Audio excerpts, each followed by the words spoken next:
اور بڑا وہ میننگ فل ٹویٹ ہے، اور اس میں انہوں نے یہ کہا کہ ان کی ملاقات ہوئی ہے امیر خان متقی سے، اور پاکستان کے حوالے سے ان کا ایک مثبت رویہ ہے، اور پاکستان کے ساتھ جو بھی متنازع امور ہیں وہ ڈائلاگ کے ذریعے حل کرنا چاہتے ہیں، یہ مشاہد حسین سید نے کہا۔ لیکن آگے چل کر وہ یہ کہہ رہے تھے کہ امیر متقی نے اپنے دھیمے اور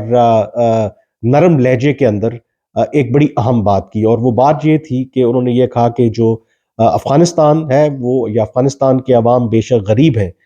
لیکن وہ ایک غیور قوم ہے، اور وہ کبھی بھی کسی کے دباؤ میں نہیں آئے گی، یا کسی کے دباؤ میں آ کر کوئی ایسا کام نہیں کرے گی، اور اگر کسی کو اس بارے میں شک ہے تو پھر انہیں ضرور جو فارمر سوویت یونین ہو یا پھر امریکہ ہو، ان سے ضرور پوچھنا چاہیے، کیونکہ وہ جس طریقے سے ظاہر ہے کہ تاریخی اعتبار سے اگر آپ دیکھیں کہ جب فارمر سوویت یونین نے افغانستان کو انویٹ کیا تو انہیں وہاں سے شکست کھا کر نکلنا پڑا۔ پھر امریکی جو افواج ہیں، پورا ایک کولیشن تھا 9/11 اٹیکس کے بعد، وہ جب آئے تو ان کے ساتھ بھی کچھ ایسا ہی ہوا۔ تو ان ادر ورڈز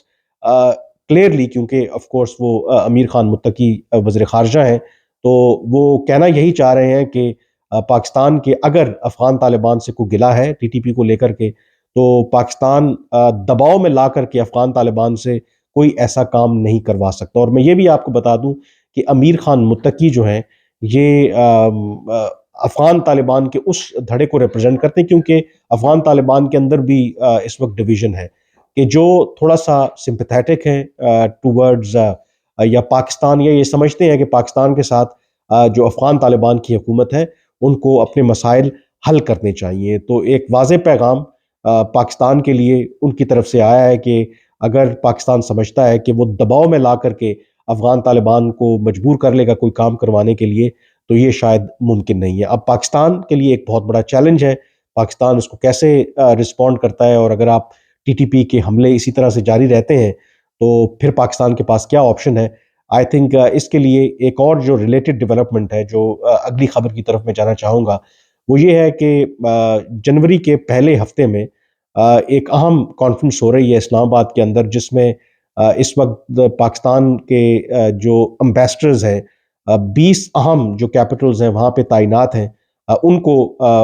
بلایا گیا ہے اسلام آباد میں، اور 3 روز کی یہ کانفرنس ہو رہی ہے اسلام آباد فارن آفس کے اندر۔ اور ان 20 ممالک میں جو بڑے ممالک ہیں، اس میں امریکہ، برطانیہ، فرانس، جرمنی، ترکی، روس، چین، بھارت، افغانستان، اس طرح کے جو اہم جو کیپٹلز ہیں، اسٹیشنز ہیں، جو پاکستان کی فارن پالیسی کے لیے اور انٹرنیشنل سطح پر ایک اہم ظاہر ہے کہ سمجھے جاتے ہیں ملک، ان کے جو امبیسڈرز ہیں ان کو بلایا گیا ہے، یعنی کہ جو پاکستان کے امبیسڈرز وہاں پہ تعینات ہیں، اور اس 3 روزہ کانفرنس میں وہ ڈسکشن کریں گے۔ دو کہ یہ ایک اینول فیچر ہے، لیکن کووڈ کی وجہ سے 2019 کے بعد یہ پہلی مرتبہ ان پرسن یہ انوائس کانفرنس ہو رہی ہے، اور ذرائع کے مطابق اس میں جو کی ایشوز ہیں، جو ڈیبیٹ ہوں گے، اس میں یقینی طور پر Afghanistan is one of the items that will be top on the agenda, کیونکہ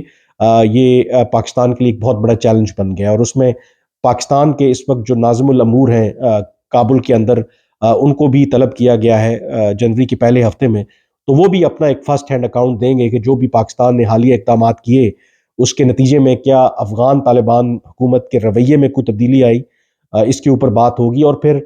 باقی جگہوں کے اوپر جو پاکستان کے امبیسڈرز، مثلا افغانستان کی اگر بات کریں تو بے شک ابھی اس طرح کا انٹرسٹ تو نہیں ہے باقی دنیا کا، لیکن یقینی طور پر امریکہ ہو یا باقی مغربی طاقتیں ہوں، اس لحاظ سے وہ ضرور افغانستان میں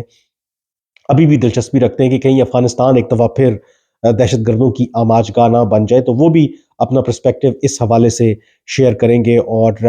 بیسڈ آن دیٹ ہوتا یہی ہے کہ at the end of the conference ایک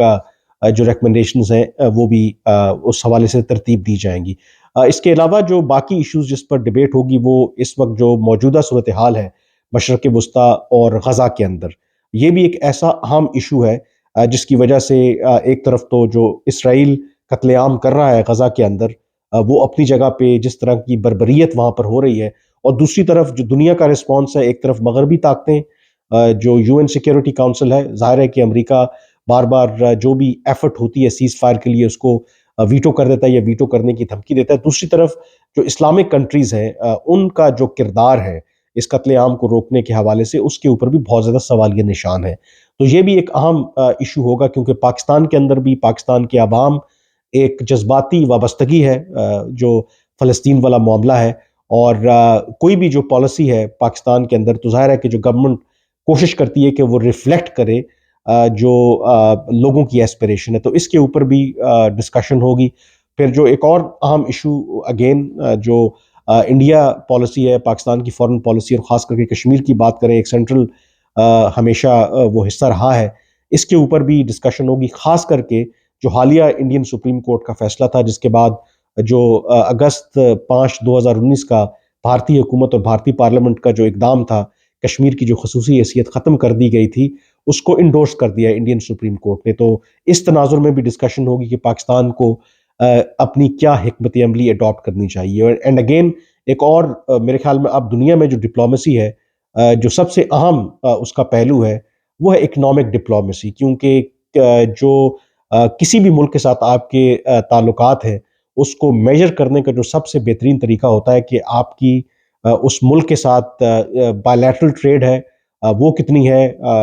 جو انویسٹمنٹ ہے یا ٹریڈ اینڈ کمرشل ٹائز ہیں وہ کتنے اسٹرانگ ہیں. صرف زبانی کلامی باتیں کرنے سے یہ معاملات جو ہیں وہ نہیں حل ہوتے. تو economic diplomacy will also be one of the key topic of discussions. اور اس کے اندر جو مجھے پتا چلا ہے کہ جو سول ملٹری لیڈ انیشیٹو جسے اسپیشل انویسٹمنٹ فیسیلیٹیشن کاؤنسل کہتے ہیں اس کے حوالے سے بھی بریفنگ دی جائے گی اور ان پٹ لی جائے گی جو پاکستان کے یہ جو ایمبیسڈرز ہیں کی کیپٹلز میں تعینات ہیں. اور یہ جب کانفرنس ہوگی تو یقینی طور پر اس کے حوالے سے بھی میں آپ کو اپڈیٹ کرتا رہوں گا. بہرحال آج کے وی لاگ سے اتنا ہی. مجھے اجازت دیجیے. اللہ حافظ.